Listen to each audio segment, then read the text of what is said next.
Capítulo 13.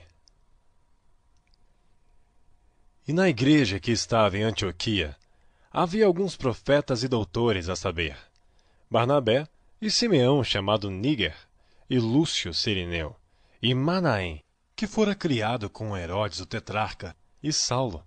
E servindo eles ao Senhor, e jejuando, disse o Espírito Santo: Apartai-me a Barnabé e a Saulo, para a obra que eu os tenho chamado. Então, jejuando e orando, e pondo sobre eles as mãos, os despediram. E assim estes, enviados pelo Espírito Santo, desceram a Seleucia, e dali navegaram para Chipre. E chegados a Salamina, anunciavam a palavra de Deus nas sinagogas dos judeus, e tinham também a João como cooperador. E havendo atravessado a ilha até Pafos, acharam um certo judeu mágico, falso profeta, chamado Bar-Jesus, o qual estava com o procônsul Sérgio Paulo, homem prudente. Este, chamando a si Barnabé e Saulo, procurava muito ouvir a palavra de Deus, mas resistia-lhes Elimas, o encantador, porque assim se interpreta o seu nome, procurando apartar da fé o procônsul. Todavia Saulo, que também se chama Paulo, cheio do Espírito Santo, e fixando os olhos nele, disse: O filho do diabo, cheio de todo o engano e de toda a malícia, inimigo de toda a justiça, não cessarás de perturbar os retos caminhos do Senhor? Eis aí, pois, agora contra ti a mão do Senhor, e ficarás cego, sem ver o sol por algum tempo. E no mesmo instante, a escuridão e as trevas caíram sobre ele, e andando à roda buscava quem o guiasse pela mão. Então o procônsul, vendo o que havia acontecido, creu, maravilhado da doutrina do Senhor. E partindo de Pafos, Paulo e os que estavam com ele chegaram a Perge da Panfilha. Mas João, apartando-se deles, voltou para Jerusalém. E eles, saindo de Perge, chegaram a Antioquia, da Pisídia, e entrando na sinagoga num dia de sábado, assentaram-se. E depois da lição da lei e dos profetas, lhes mandaram dizer aos principais dos sacerdotes: Homens e irmãos, se tendes alguma palavra de consolação para o povo, falai. E levantando-se Paulo, e pedindo silêncio com a mão, disse: Homens israelitas, e os que temeis a Deus, ouvi. O Deus deste povo de Israel escolheu a nossos pais, e exaltou o povo, sendo eles estrangeiros na terra do Egito, e com braço poderoso os tirou dela, e suportou os seus costumes no deserto por espaço de quase 40 anos. E destruindo as 7 nações na terra de Canaã, deu-lhes por sorte a terra deles. E depois disto, por quase 450 anos, lhes deu juízes, até ao profeta Samuel. E depois pediram um rei, e Deus lhe deu por 40 anos a Saul, filho de Quis, homem da tribo de Benjamim. E quando este foi retirado, levantou-lhes como rei a Davi, o qual também deu testemunho e disse: Achei a Davi, filho de Jessé, homem conforme o meu coração, que executará toda a minha vontade. Da descendência deste, conforme a promessa, levantou Deus a Jesus para Salvador de Israel, tendo primeiramente João, antes da vinda dele, pregado a todo o povo de Israel o batismo do arrependimento. Mas João, quando completava a carreira, disse: Quem pensais vós que eu sou? Eu não sou o Cristo. Mas eis que após mim vem aquele a quem não sou digno de desatar a alparca dos pés.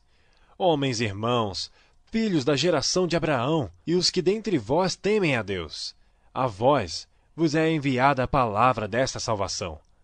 Por não terem conhecido a este, os que habitavam em Jerusalém e os seus príncipes condenaram-no, cumprindo assim as vozes dos profetas que se leem todos os sábados. E, embora não achassem alguma causa de morte, pediram a Pilatos que ele fosse morto. E, havendo eles cumprido todas as coisas que dele estavam escritas, tirando-o do madeiro, o puseram na sepultura. Mas Deus o ressuscitou dentre os mortos.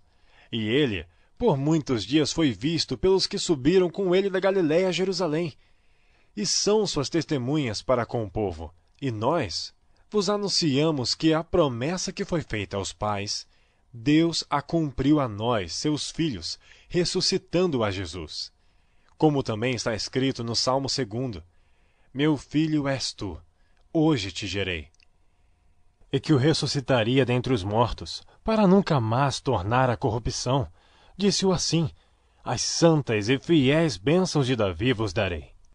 Por isso também, em outro salmo diz: Não permitirás que o teu santo veja corrupção. Porque, na verdade, tendo Davi, no seu tempo servido conforme a vontade de Deus, dormiu, foi posto junto de seus pais e viu a corrupção. Mas aquele a quem Deus ressuscitou, nenhuma corrupção viu. Seja-vos, pois, notório, homens e irmãos, que por este se vos anuncia a remissão dos pecados. E de tudo que pela lei de Moisés não pudeste ser justificado, por ele é justificado todo aquele que crê. Vede, pois, que não venha sobre vós o que está dito nos profetas. Vede, ó desprezadores, e espantai-vos, e desaparecei. Porque opera uma obra em vossos dias, obra tal que não crereis se alguém vô-la contar. E saídos os judeus da sinagoga, os gentios rogaram que no sábado seguinte lhes fossem ditas as mesmas coisas. E despedida a sinagoga, muitos dos judeus e dos prosélitos religiosos seguiram Paulo e Barnabé, os quais, falando-lhes, os exortavam a que permanecessem na graça de Deus. E no sábado seguinte, ajuntou-se quase toda a cidade para ouvir a palavra de Deus. Então os judeus, vendo a multidão, encheram-se de inveja e, blasfemando, contradiziam o que Paulo falava. Mas Paulo e Barnabé, usando de ousadia, disseram: Era mister que a vós se vos pregasse primeiro a palavra de Deus. Mas visto que a rejeitais, e não vos julgais dignos da vida eterna, eis que nos voltamos para os gentios. Porque o Senhor assim nolo mandou: Eu te pus para a luz dos gentios, a fim de que sejas para a salvação até aos confins da terra. E os gentios, ouvindo isto, alegraram-se e glorificaram a palavra do Senhor. E creram todos quantos estavam ordenados para a vida eterna. E a palavra do Senhor se divulgava por toda aquela província. Mas os judeus incitaram algumas mulheres religiosas e honestas, e os principais da cidade, e levantaram perseguição contra Paulo e Barnabé, e os lançaram fora dos seus termos, sacudindo, porém, contra eles o pó de seus pés, partiram para Icônio. E os discípulos estavam cheios de alegria e do Espírito Santo.